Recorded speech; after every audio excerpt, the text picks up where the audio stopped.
Good morning. I am going to do something that the Lord has placed on my heart for a while, a couple months, and I keep fighting it because of the intimidation of failure, of the intimidation of embarrassment, of seeming like I don't know a lot.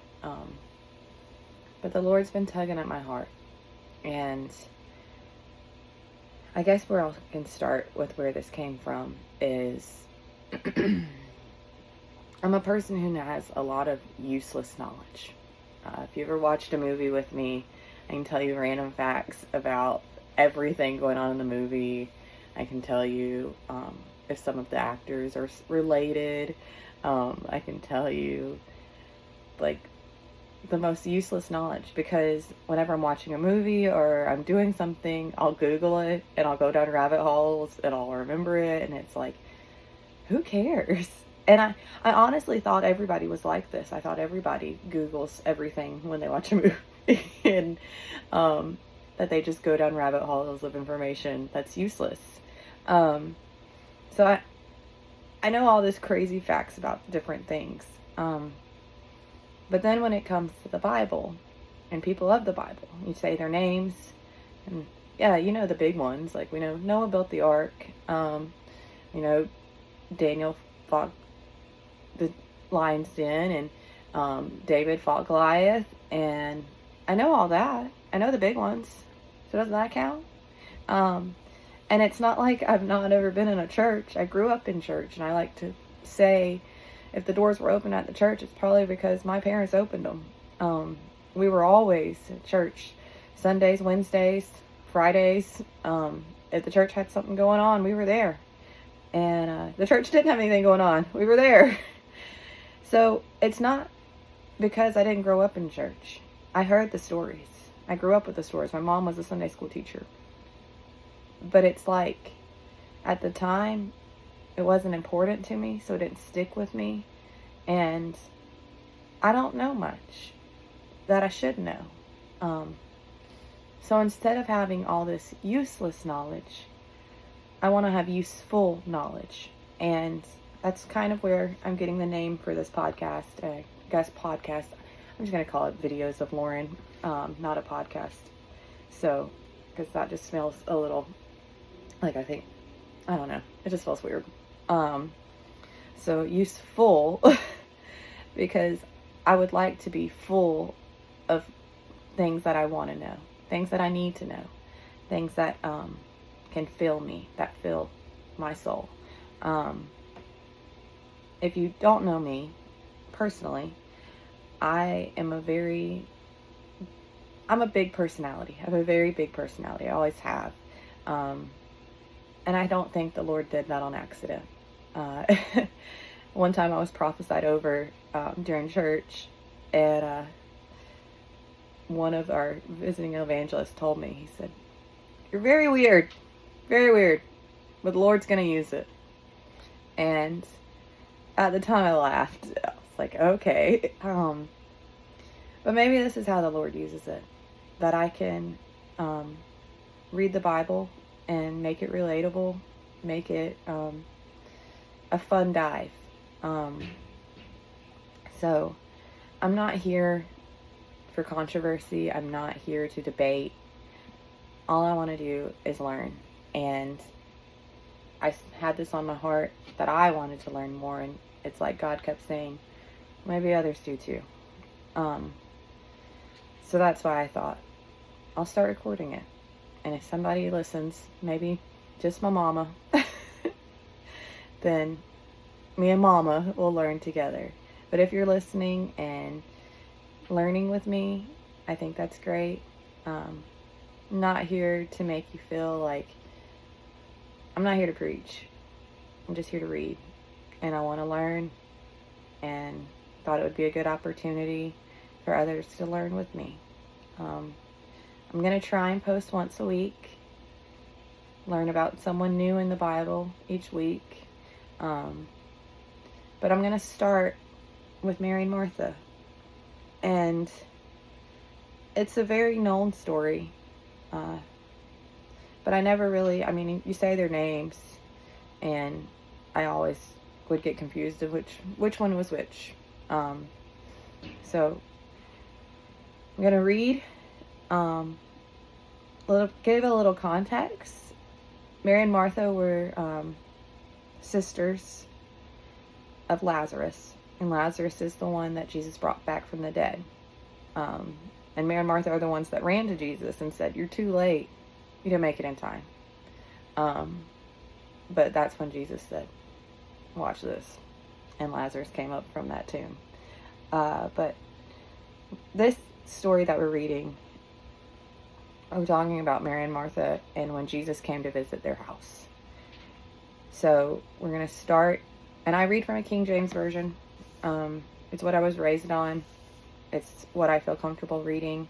I think it's one of the most closely related translations without having to know Hebrew, which, if any of you do, that is incredible and something I really aspire to have one day.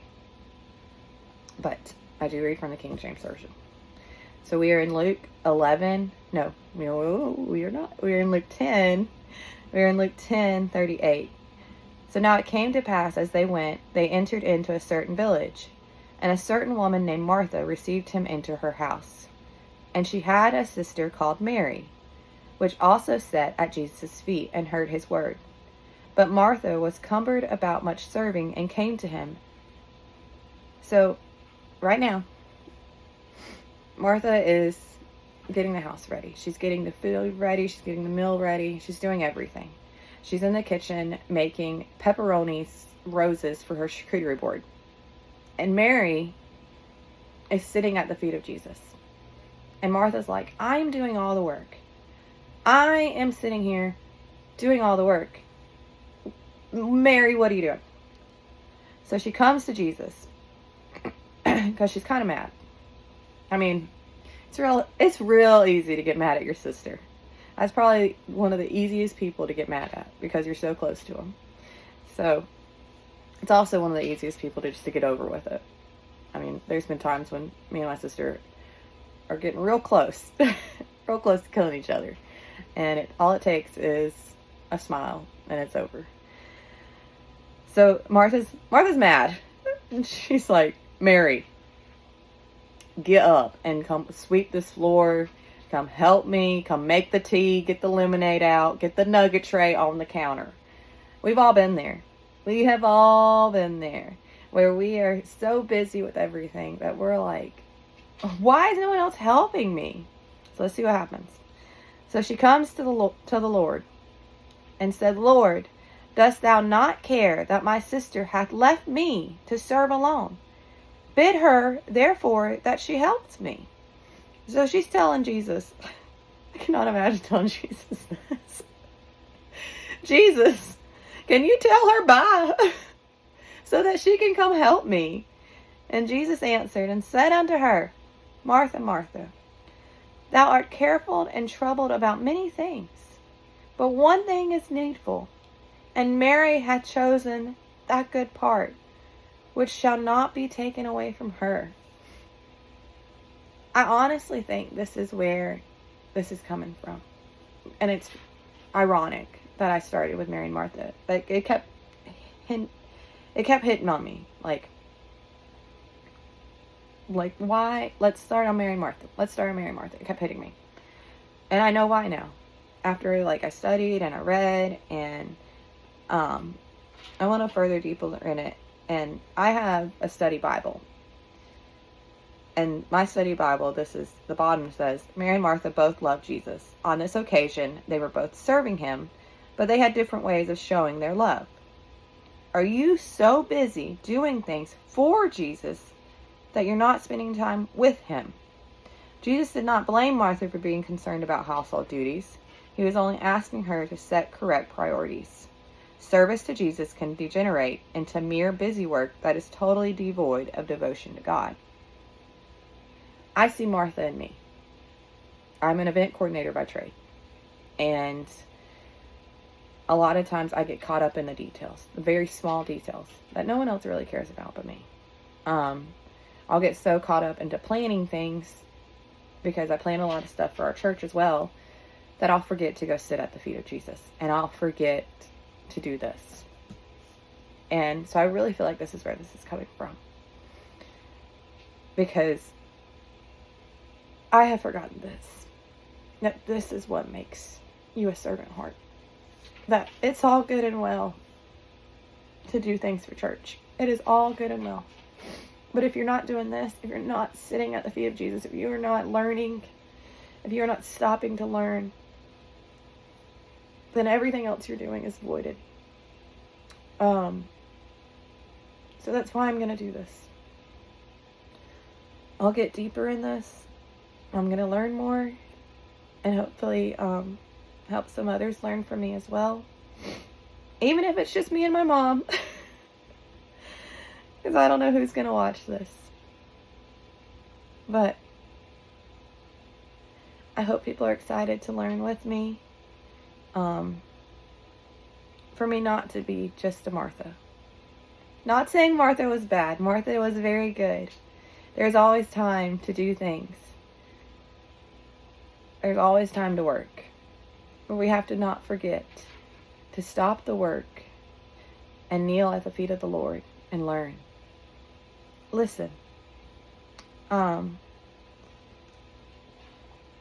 But Mary was good too. For every time there is a season. If we want, we can read about when they found Lazarus. But we'll dive into that next week. Thanks.